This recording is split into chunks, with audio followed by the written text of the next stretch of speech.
Hello, അസ്സലാമു അലൈക്കും. ഇന്ന് നല്ല മഴ, പുറത്ത് ഭയങ്കരമായിട്ട് മഴ പെയ്യുന്നുണ്ട്. അങ്ങോട്ട് തെക്കോട്ട് എറണാകുളത്തൊക്കെ ഭയങ്കര കൂടുതലാണെന്ന് പറഞ്ഞ മഴ. പക്ഷേ വെള്ളപ്പൊക്കം ഉണ്ടാകാൻ സാധ്യതയുണ്ട്. കാരണം ഈ പ്രാവശ്യം കഴിഞ്ഞ പ്രാവശ്യമായിട്ട് കൂടുതൽ മഴ കിട്ടാൻ സാധ്യതയുണ്ടെന്നാണ് തോന്നുന്നത്.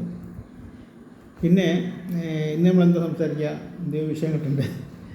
അപ്പോൾ ഇന്ന് നമുക്ക് ക്വാണ്ടം ടെലിപ്പോർട്ടേഷൻ സംസാരിച്ചായിരുന്നു. ഞാൻ ഇതിനു മുമ്പൊക്കെ നിങ്ങളോട് പറഞ്ഞിട്ടുണ്ട് ചില കാര്യങ്ങൾ അതിനെ പറ്റിയിട്ട്. ക്വാണ്ടം ടെലിപ്പോർട്ടേഷൻ എന്നാൽ നമ്മളിപ്പോൾ ഞാനന്ന് പറഞ്ഞിരുന്നത് നമ്മളെ ശരീരം കൊണ്ട് നമുക്ക് ഭൂമിയിൽ നിന്ന് വളരെ ദൂരെ സഞ്ചരിക്കാൻ കഴിയില്ലാന്ന് അല്ലേ. ഈ പ്രപഞ്ചം എന്ന് പറഞ്ഞാൽ വളരെ വിശാലമാണ്. നമ്മളെ ഭൂമി അതിനുള്ള ചെറിയൊരു സ്ഥലമാണ്. നമ്മളെ ഭൂമിയിൽ നിന്നുണ്ടായതാണ് നമ്മളെ ബോഡി, നമ്മുടെ ശരീരം. അപ്പോൾ ശരീരമായിട്ട് ഭൂമിൻ്റെ അടുത്ത് കുറച്ച് സ്ഥലമാണ് ദൂരത്ത് പോകാൻ പറ്റുന്നല്ലാതെ വലിയ ദൂരത്ത് പോകാൻ കഴിയില്ല. കാരണം ഈ ശരീരം ഭൂമിയിലേക്കുള്ള അത് വിട്ടിട്ട് നമുക്ക് പോകാൻ കഴിയില്ല. നമ്മൾ മരിച്ചാൽ പക്ഷേ നമുക്ക് പല സ്ഥലത്തും പോകാൻ കഴിയുമായിരിക്കും ശരീരത്തിൽ വിട്ടാൽ. പക്ഷേ പിന്നെ സയൻസ് പൊതുവെ രണ്ടായി തിരിച്ചിട്ടുണ്ട്. ഒന്ന് നിങ്ങൾക്ക് ക്വാണ്ടം ഫിസിക്സ്, മറ്റേത് പിന്നെ ക്ലാസിക്കൽ ഫിസിക്സ്. ഈ ക്വാണ്ടം ഫിസിക്സ് പറഞ്ഞാൽ ആദ്യം വന്നത് ഈ ആൽബർട്ട് ഐൻസ്റ്റീന് ശേഷമാണ് അതിനെപ്പറ്റി കൂടുതൽ പഠനം റിസർച്ചൊക്കെ ഉണ്ടായത്. അതിന് മുമ്പുള്ള ഐസക് ന്യൂട്ടനും മറ്റിലൊക്കെ പിന്നെ ക്ലാസിക്കൽ ഫിസിക്സിൻ്റെ ആൾക്കാരായിരുന്നു. അപ്പോൾ ഈ ക്ലാസിക്കൽ ഫിസിക്സും ക്വാണ്ടം ഫിസിക്സുള്ള മെയിൻ വ്യത്യാസം എന്താ വെച്ചാൽ, ക്വാണ്ടം ഫിസിക്സ് ഏറ്റവും എക്സ്ട്രാ മൈന്യൂട്ടായിട്ടുള്ള, അതായത് മൈക്രോസ്കോപ്പിക് ആയിട്ടുള്ള, അതായത് പിന്നെ സബ് ആറ്റോമിക് ലെവലിലുള്ള കണികളെ പറ്റിയുള്ള പഠനമാണ് പിന്നെ ക്വാണ്ടം ഫിസിക്സ്. അപ്പോൾ അതിലാണ് എല്ലാം കിടക്കുന്നത്. കാരണം ഈ പ്രപഞ്ചം മുഴുവനും ഈ കൺട്രോൾ എല്ലാ കാര്യങ്ങളും നടക്കുന്ന ഈ സബ് ആറ്റോമിക്സ് കണികൾ വഴിക്കാണ്. ഈ ഭൂമിയിൽ മാത്രമല്ല, എല്ലായിടത്തും. അപ്പോൾ ഈ സബ് ആറ്റോമിക് കണികളിൽ നിന്നുണ്ടാകുന്ന പഠനം ഇപ്പോൾ നമ്മളെ പിന്നെ സ്വിറ്റ്സർലൻഡിൽ ഞാൻ പറഞ്ഞില്ലേ, ഒരു വലിയൊരു 27 ഏക്കറുള്ള വലിയൊരു ഇതുണ്ട്, 27 മൈൽസുള്ള ഒരു വലിയൊരു ലബോറട്ടറി ഉണ്ട് തോന്നില്ല. ഈ ലബോറട്ടറിയൊക്കെ സബ് ആറ്റോമിക് പിന്നെ ലെവലിലുള്ള ക്വാണ്ടം ലെവലിലുള്ള കാര്യങ്ങളെ പറ്റി പഠിക്കാനും റിസർച്ച് നടത്താനുള്ളതാണ്. അപ്പം ക്വാണ്ടം എന്ന് പറഞ്ഞാൽ നമ്മൾ മറ്റേ ക്വാണ്ടം അല്ല, അതിന് COND എന്ന് പറയാം. മറ്റേ ഇത് QUANDUM ക്വാണ്ടം, അങ്ങനെയാണ്. അപ്പോൾ ഇതിൻ്റെ മെയിൻ എന്താ വെച്ചാൽ സബ് ആറ്റോമിക്സ് ലെവലിലുള്ള കണികളുടെ പഠനത്തിനാണ് ക്വാണ്ടം ഫിസിക്സ് എന്ന് പറയുന്നത്. മറ്റേ ഫിസിക്സ് പറഞ്ഞാൽ നമ്മൾ നോർമൽ ഫിസിക്സ്, നമ്മൾ മെഷീനറിസും മറ്റുമൊക്കെ ക്വാണ്ടം ഫിസിക്സ് മറ്റേ ക്ലാസിക്കൽ ഫിസിക്സിലാണ് വർക്ക് ചെയ്യുന്നത്. ഓക്കെ, അപ്പോൾ ഇനി ഈ ക്വാണ്ടം ഫിസിക്സിൽ പല അത്ഭുതങ്ങളുണ്ട്. ഞാനെന്ന് പറഞ്ഞു നമ്മൾ ബോഡിയിട്ട് നമ്മൾ പോയാൽ ഏറിയൽ ചന്ദ്രനിലോ അല്ലെങ്കിൽ പക്ഷേ നമ്മളെ സോളാർ സിസ്റ്റത്തിലുള്ള വേറെ ഏതെങ്കിലും പ്ലാനറ്റിലൊക്കെ പോകാൻ സാധിക്കുമായിരിക്കും, അല്ലെ ഓക്സിജനൊക്കെ കെട്ടി വെച്ചിട്ട് പോകാൻ കഴിയുമായിരിക്കും. പക്ഷേ അതിൻ്റെ അപ്പുറത്ത് പോകാൻ സാധ്യമല്ല. കാരണം വെച്ചാൽ ഒരു പിന്നെ ലൈറ്റ് ഇയർ എന്ന് പറഞ്ഞാൽ ഒരു സെക്കൻഡിൽ ലൈറ്റ് സഞ്ചരിക്കുന്ന ദൂരം 1,86,000 മൈലാണ് ഒരു സെക്കൻഡിൽ. അപ്പോൾ ഒരു മിനിറ്റിൽ അതിൻ്റെ 6 ഇരട്ടിയാണ് അതിൻ്റെ ലെങ്ത്ത്.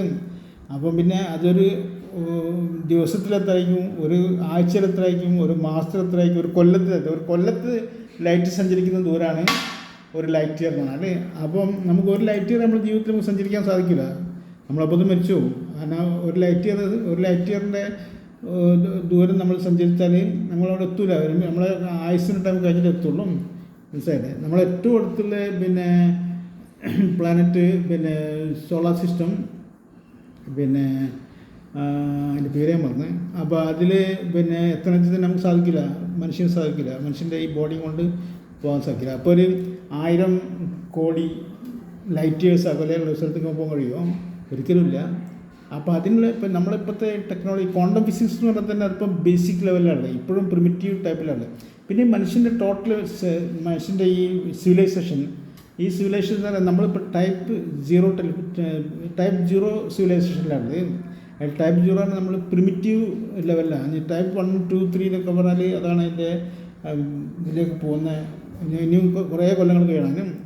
അപ്പോൾ നമ്മൾ ഇപ്പോഴത്തെ സയൻസിൻ്റെ പിന്നെ ഇത് പോക്ക് പറഞ്ഞാൽ വളരെ ഫാസ്റ്റായിട്ട് പോകുന്നത് അല്ലേ. അപ്പോൾ ഈ ക്വാണ്ടം ഫിസിക്സിന് ഒരുപാട് ഡെവലപ്മെൻറ്റ്സ് വരാനുണ്ട്. ഇപ്പോൾ ഇത് നമ്മളിപ്പോൾ ഒന്നുമല്ല ക്വാണ്ടം ഫിസിക്സിൽ. ഇപ്പോൾ ആൽബർട്ട് ഐൻസ്റ്റീൻ കൊടുത്ത കുറേ തിയറികളും ഇതൊക്കെ എപ്പോഴും പ്രൂവ് ചെയ്ത് കൊടുക്കുകയാണ്. അപ്പോൾ ക്വാണ്ടം ഫിസിക്സിലുള്ള ഒരു ഇതാണ് പിന്നെ ക്വാണ്ടം ടെലിപ്പോർട്ടിങ്. ഈ ടെലിപ്പോർട്ടിങ് ഇതുവരെ നമ്മൾ ഈ ഇതിലൊക്കെ കണ്ടിട്ട് മറ്റേ ഈ fiction film, English films, scientific fiction films നമ്മൾ ധാരാളം കണ്ടിട്ടുണ്ട്. പക്ഷേ അത് റിയലാണെന്ന് നമ്മൾ ചിന്തിച്ചിട്ടില്ല. അന്ന് ഇത് റിയലായിട്ടുണ്ടത്. കാരണം ഇപ്പം ചൈനയിൽ നിന്നുള്ള ഒരു സയൻറ്റിസ്റ്റുകൾ ഒരു മെറ്റീരിയലിനെ 1400 കിലോമീറ്റർ അപ്പുറമുള്ളൊരു പിന്നെ ഇത് സാറ്റലൈറ്റിലേക്ക് ഒരു മെറ്റീരിയലിനെ ഇവിടുന്ന് പിന്നെ ട്രാൻസ്പോർട്ട് ചെയ്തേക്ക് ക്വാണ്ടം ടെലിപ്പോർട്ടിങ് വഴിക്ക്. അപ്പോൾ അത് സാധിക്കുന്നുള്ളത് പ്രൂവ് ചെയ്തു, ഓൾറെഡി ഇത് ചെയ്തു. പക്ഷേ അപ്പോൾ ഇനിയിപ്പോൾ അത് ഉപയോഗിച്ച് നമുക്ക് വലിയ ദൂരത്തേക്കും കോടിക്കണക്കിൽ പ്രകാശവർഷം അകലെയുള്ള സ്ഥലത്തേക്കൊക്കെ പോകാൻ പറ്റും, മനുഷ്യനും പോകാൻ പറ്റും. അപ്പോൾ നമുക്ക് മനസ്സിലാക്കാൻ പോകാൻ പറ്റുമെന്ന് പറഞ്ഞാൽ ഉറപ്പല്ല, എന്നാലും ഏകദേശം അതിൻ്റെ ആ വഴിക്കാണ് ഇപ്പോൾ നീങ്ങുന്നത്, മനസ്സിലായില്ലേ. അപ്പോൾ ഈ ക്വാണ്ടം ടെലിപ്പോർട്ടിംഗ് എന്ന് പറഞ്ഞാൽ നമ്മളൊരു സ്ഥലത്ത് നിന്നിട്ട് എങ്ങനെ അതിൻ്റെ ടെക്നോളജി എന്താ വെച്ചാൽ നമ്മളെ പിന്നെ സബ് ആറ്റോമിക് പാർട്ടിക്കിൾ, നമ്മളെ ആറ്റത്തിൻ്റെ ഇലക്ട്രോൺസും ന്യൂട്രോൺസും ഒക്കെ സബ് ആറ്റോമിക് പാർട്ടിക്കിളാണല്ലോ അല്ലേ. അപ്പോൾ ഈ കണികകൾ പിന്നെ നമ്മളെ പിന്നെ ഈ കണികൾക്കെല്ലാം ഒരു എന്താ പറയുക, അവർക്കൊരു പിന്നെ ഒരു ഐഡൻറ്റിഫിക്കേഷൻ ഉണ്ട് എല്ലാ കണികൾക്കും. അപ്പോൾ ഈ ഐഡൻറ്റിഫിക്കേഷൻ ഒന്നിന്ന് വേറൊന്നൊക്കെ കോപ്പി ചെയ്താൽ അത് പുതിയ ഇതിൽ പിന്നെ കണികൾക്ക് ആ ഐഡൻറ്റിഫിക്കേഷൻ വരും. ഫോർ എക്സാമ്പിൾ ഇതിൻ്റെ ഓരോ കണിയും സ്പിൻ ചെയ്യുന്നുണ്ട്. അതുപോലെ തന്നെ പല ക്വാണ്ടിറ്റികൾ, പല എന്താ പറയുന്നത് ഐഡൻറ്റിഫിക്കേഷൻസ് ഉണ്ട്. ഈ ഐഡൻറ്റിഫിക്കേഷൻ നമ്മൾ ഒരു കണികയിൽ നിന്ന് വേറെ കണികയിലേക്ക് ട്രാൻസ്ഫർ ചെയ്താൽ ആ കണിക ഈ കണികൻ്റെ കോപ്പിയായി മാറും. അതോടുകൂടി ഈ കണികയ്ക്ക് ഐഡൻറ്റിറ്റി നഷ്ടപ്പെടുകയും. ഇതാണ് എൻ്റെ തിയറി. അത് ഉപയോഗിച്ചാണ് നമ്മളിതൊക്കെ ചെയ്യുന്നത്. അപ്പോൾ നമ്മളിപ്പോൾ ഒരു കണിക പിന്നെ ഉണ്ടെങ്കിൽ മറ്റേ കണികൻ്റെ അതിൻ്റെ ഇൻഫർമേഷൻസ് അതിൻ്റെ സബാറ്റോമിക് ആയിട്ടുള്ള അതിൻ്റെ ഓരോന്നിനും ഓരോ ഇൻഫർമേഷൻ ഉണ്ടാവും. ആ ഇൻഫർമേഷൻ ഒന്നിൻ്റെ ഇൻഫർമേഷൻ വേറെ ഉണ്ടാവില്ല, സമായിരിക്കില്ല. അതതിനായിരിക്കും. ഈ പ്രപഞ്ചം എന്ന് പറഞ്ഞാൽ ഈ ഭൂമിയുടെ കാര്യമില്ല പറഞ്ഞാൽ ഈ പ്രപഞ്ചം മുഴുവനും കോടിക്കണക്കിൽ കോടിയല്ല, എത്രയെന്ന് പറയാനില്ല, അത്രയും കണികളുണ്ട്. ഈ കണികൾക്ക് ഓരോന്നിനും ഡിഫറെൻറ്റ് ഇൻഫർമേഷൻസാണ്, ഡിഫറെൻറ്റ് ഐഡൻറ്റിറ്റികളാണ്. അതതിൻ്റെ പ്രത്യേകത. അപ്പോൾ ഒരു കണിക വേറെ കണിൻ്റെ മാതിരിയാവില്ല, എല്ലാവർക്കും വ്യത്യാസമുണ്ട്. പക്ഷേ ഈ കണിയിൽ നിന്ന് ഈ കണിയൻ്റെ ക്വാളിറ്റി മറ്റിലേക്ക് ട്രാൻസ്ഫർ ചെയ്യാൻ പറ്റും. അങ്ങനെ ചെയ്താൽ ഈ കണികൻ്റെ ഒരു കോപ്പിയായി മാറും, അത് ഈ കണിയില്ലാതാവും. അപ്പോൾ അതാണ് അതിൻ്റെ ടെക്നോളജി. അപ്പോൾ നമ്മളിപ്പം സഞ്ചാരത്തിനെ പറ്റി പറഞ്ഞാൽ ആൽബർട്ട് ഐൻസ്റ്റീൻ തിയറി പ്രകാരം നമുക്ക് ഒരിക്കലും ഒരു പദാർത്ഥത്തിന് പ്രകാശത്തിനായിട്ട് വേഗത്തിൽ സഞ്ചരിക്കാൻ പറ്റില്ല എന്നാണ്. പ്രകാശമാണ് അൾട്ടിമേറ്റിനാണ് ആൽബർട്ട് ഐൻസ്റ്റീൻ്റെ കണ്ടുപിടുത്തം. അപ്പോൾ ഇതിനെങ്ങനെ നമുക്ക് പ്രകാശം എന്ന് പറഞ്ഞാൽ 1,86,000 കിലോമീറ്റർ പിന്നെ മൈൽസ് പെർ സെക്കൻഡാണ് അല്ലേ. അപ്പോൾ അത് പറഞ്ഞാൽ അതിന് പരിധിയുണ്ട്. അപ്പോൾ അത്രയും അതിൻ്റെ മേലേക്ക് നമുക്ക് പോകണം വെച്ചാൽ നമുക്കിപ്പോൾ പ്രപഞ്ചം എന്ന് പറഞ്ഞാൽ വലിയല്ലേ. നമ്മളിപ്പോൾ ഒരു 100 പ്രകാശവർഷം 1000 പ്രകാശവർഷം അകലെ ഒരു പ്ലാനറ്റ് കണ്ടു. ആ പ്ലാനറ്റ് ഭൂമിൻ്റെ മാതിരി തന്നെയാണ്, ഭൂമിൻ്റെ മാതിരി തന്നെ സെറ്റപ്പും കാലാവസ്ഥയൊക്കെ ഉണ്ട്. അപ്പോൾ അങ്ങനെ നമുക്കവിടെ പോകണം. സാധിക്കുമോ? ഒരിക്കലും സാധിക്കില്ല. കാരണം കോടിക്കണക്കിൽ പ്രകാശവർഷം സഞ്ചരിക്കുമ്പോൾ നമുക്ക് പിന്നെ നമ്മുടെ ബോഡി നിലനിൽക്കില്ലല്ലോ. അപ്പം അതിന് വേറെ ടെക്നോളജി തന്നെ വേണം. അപ്പോൾ അതിനാണ് ഇപ്പോൾ ഈ ക്വാണ്ടം ടെലിപ്പോർട്ടേഷൻ എന്ന് പറഞ്ഞത്. അതായത് നമ്മളെ കണികകളെ സെപ്പറേറ്റ് ചെയ്യുക, നമ്മളെ ശരീരത്തിൻ്റെ അല്ലെങ്കിൽ ഏത് പദാർത്ഥത്തിൻ്റെ കണികകളെ സെപ്പറേറ്റ് ചെയ്തിട്ട് അതിൻ്റെ കോപ്പി ഉണ്ടാക്കുക.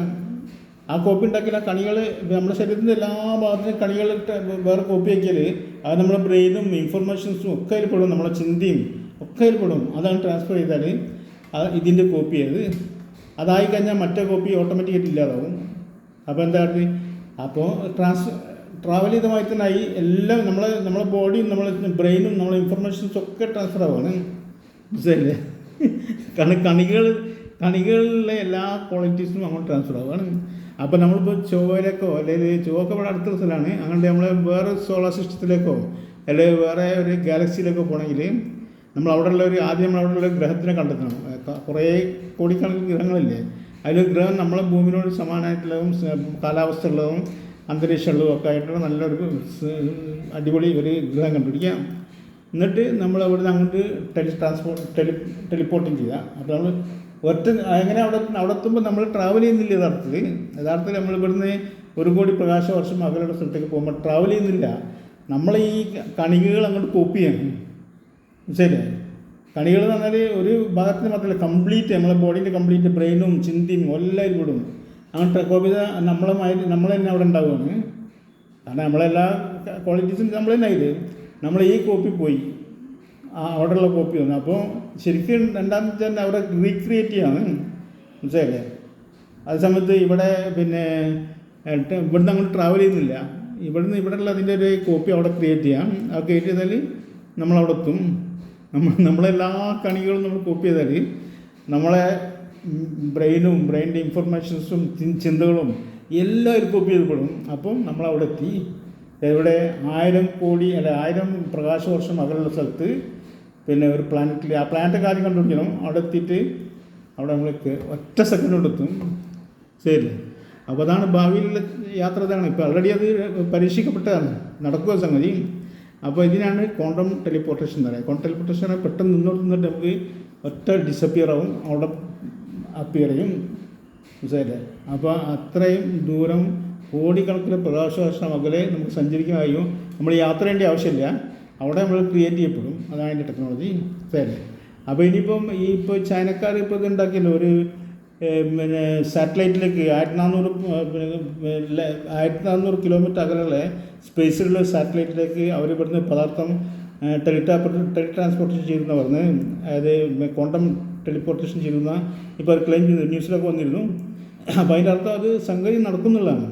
അത് പിന്നെ ക്രമേണ മനുഷ്യരും മറ്റേ ജീവികളൊക്കെ ട്രാൻസ്പോർട്ട് ചെയ്യാനുള്ള ഒരു ഇതായി മാറും. ഫോർ എക്സാമ്പിൾ നമ്മളെ ഭൂമി ഒരു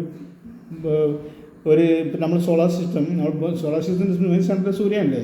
സൂര്യൻ്റെ കാലാവധി കഴിയുമ്പോൾ എന്താവും, അത് വളരെ വലിയ വയലൻ്റായി വരും. നമ്മളെ ഭൂമിയൊക്കെ എടുത്ത് അടിച്ച് എല്ലാം തിന്ന് തീർക്കും അല്ലേ. അങ്ങനെ ആ സമയത്ത് നമ്മൾ ആ സമയം വരുന്നതിന് മുമ്പ് മനുഷ്യർക്ക് കൂടുതൽ രക്ഷപ്പെടെങ്കിൽ ഇങ്ങനത്തെ ടെക്നോളജി ഉപയോഗിക്കണം. അവർ വേറെ ഏതെങ്കിലും ഒരു പ്ലാന്റ് നല്ല കണ്ടുപിടിച്ചിട്ട് അങ്ങോട്ട് ട്രാൻസ്പോർട്ട് ചെയ്യും. കംപ്ലീറ്റ് ഗവൺമെൻറ് ലെവലിൽ എവാക്വേഷൻ. മനസ്സിലായില്ലേ? അപ്പോൾ അതാണ് ആ ടെക്നോളജിയാണ് പറയുന്നത് ക്വാണ്ടം ടെലിപ്പോർട്ടേഷൻ. അപ്പോൾ അതിൻ്റെ ടെക്നിക്ക് എന്താ വെച്ചാൽ നമ്മളെ സബാറ്റോമിക് ആയിട്ടുള്ള പാർട്ടിക്കിളിനെ പിന്നെ കോപ്പി ചെയ്യാം. ആ ഓരോ ഈ പ്രപഞ്ചത്തിലുള്ള എല്ലാ സബാറ്റോമിക് കണികൾക്കും ഒരു പിന്നെ ക്വാളിറ്റി, ഒരു ഐഡൻറ്റിറ്റി ഉണ്ട്. ഐഡൻറ്റിറ്റി വേറൊന്നും ഉണ്ടാവില്ല, ഒക്കെ സെപ്പറേറ്റാണ്. നമ്മളെ വിരലിൻ്റെ അല്ലെങ്കിൽ നമ്മളെ കണ്ണിൻ്റെ എല്ലാം ഐഡൻറ്റിഫിക്കേഷൻ ഇല്ലേ, അതേമാതിരി ഈ ആറ്റം ഡിഫറെൻ്റ് ആണ്. എല്ലാ ആറ്റം ഒരേ പിന്നെ ഇൻഫർമേഷൻ തന്നെ പറയാം. ഈ ഇൻഫർമേഷനിലുള്ള ഓരോ ആറ്റത്തിനും ഓരോ കണികൾക്കും ഡിഫറെൻറ്റ് പിന്നെ യുണീക്ക് ഇൻഫർമേഷനാണ് ഉള്ളത്. അപ്പോൾ ആ ഇൻഫർമേഷൻ കോപ്പി ചെയ്താൽ എന്തായി, നമ്മളവിടെ എത്തി. നമ്മൾ ഇവിടുന്ന് ഒരു 100 പ്രകാശവർഷം അകലെയുള്ള ഒരു സ്ഥലത്തേക്ക് നമ്മൾ ഇൻഫർമേഷൻ കോപ്പി ചെയ്താൽ, ഇൻഫർമേഷൻ നമ്മളെ ശരീരത്തിലുള്ള എല്ലാ കണികളുടെയും ഇൻഫർമേഷൻ അങ്ങോട്ട് കോപ്പി ചെയ്താൽ നമ്മളവിടെ എത്തി. അവിടെ പിന്നെ നമ്മൾ പിന്നെ ഇങ്ങോട്ട് വെച്ചാൽ അതേമാതിരി കൊണ്ട് കോപ്പി ചെയ്യണം. അപ്പോൾ അങ്ങനെയൊക്കെ ഇതൊക്കെ നമ്മൾ ഇംഗ്ലീഷ് സിനിമയിലൊക്കെ കണ്ടിട്ടുണ്ടാവും. നമ്മൾ പിന്നെ മറ്റേ ഈ പഴയ ഈ സയൻറ്റിഫിക് ഫിക്ഷൻ ഫിലിമിൽ ഞാൻ എൻ്റെ ഭയങ്കര ഇൻട്രസ്റ്റ് ഉള്ള ആളായിരുന്നു. സയൻറ്റിഫിക് ഫിക്ഷൻ ഫിലിമായിരുന്നു ഞാൻ ധാരാളം കണ്ടിരുന്നത്. പക്ഷേ അതൊക്കെ അന്ന് നമ്മളൊക്കെ യാഥാർത്ഥ്യമല്ല, അതൊരു അന്ധവിശ്വാസം, ഒരു സയൻറ്റിഫിക് അന്ധവിശ്വാസം നമ്മളൊക്കെ വിചാരിച്ചിരുന്നത്. പക്ഷേ അതെല്ലാം ഇപ്പോൾ മനസ്സിലാകുന്നുണ്ട്. ഇപ്പോൾ നമുക്ക് ഇപ്പോൾ ഇങ്ങനെ സംഭവം നടന്നുകൊണ്ട് അതെല്ലാം നമുക്ക് ശരിക്കും അങ്ങനെ ക്വാണ്ടം ടെലിപ്പോർട്ടേഷൻ നടത്താൻ പറ്റും എന്നുള്ള ഒരു വിശ്വാസം ഇപ്പം ജനങ്ങളിലും സയൻറ്റിഫിക് കമ്മ്യൂണിറ്റിയിലും വന്നിട്ടുണ്ട്. അതാണ് ഞാൻ പറഞ്ഞത്. ഓക്കെ, അസ്സലാമു അലൈക്കും.